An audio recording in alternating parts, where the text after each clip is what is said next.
Prohibition was a period of 14 years, from 1920 to 1933, in which the sale and distribution of alcohol was prohibited in the United States. Prohibition was the result of the only amendment to the U.S. Constitution that has been repealed. However, change was not instantaneous. A temperance movement had been started after the American Revolution, trying to dissuade intoxication in general at first. However, it ultimately expanded to call for the outright delegalization of alcoholic products.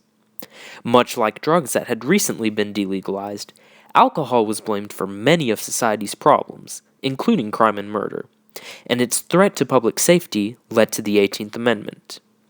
By 1916, over half of U.S. states had statutes in effect that banned the net sale of alcohol.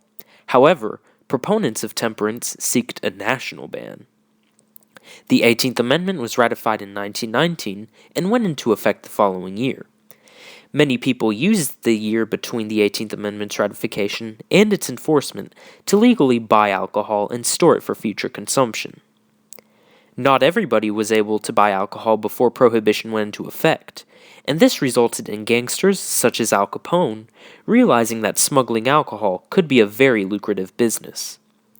Gangsters had alcohol smuggled from the Caribbean and Canada by people called rum runners to be served in speakeasies, which were secret bars in which people drank and socialized. Almost immediately after the passage of the 18th Amendment, efforts were made to repeal it. The anti-prohibition movement argued that the legality of alcohol should be determined by local governments rather than the federal government. The nail in the coffin for Prohibition was the stock market crash of 1929 and the Great Depression, as relegalizing alcohol would create jobs and give the government money through sales taxes. Finally, on December 5, 1933, the 21st Amendment was passed, repealing the 18th Amendment and effectively ending Prohibition.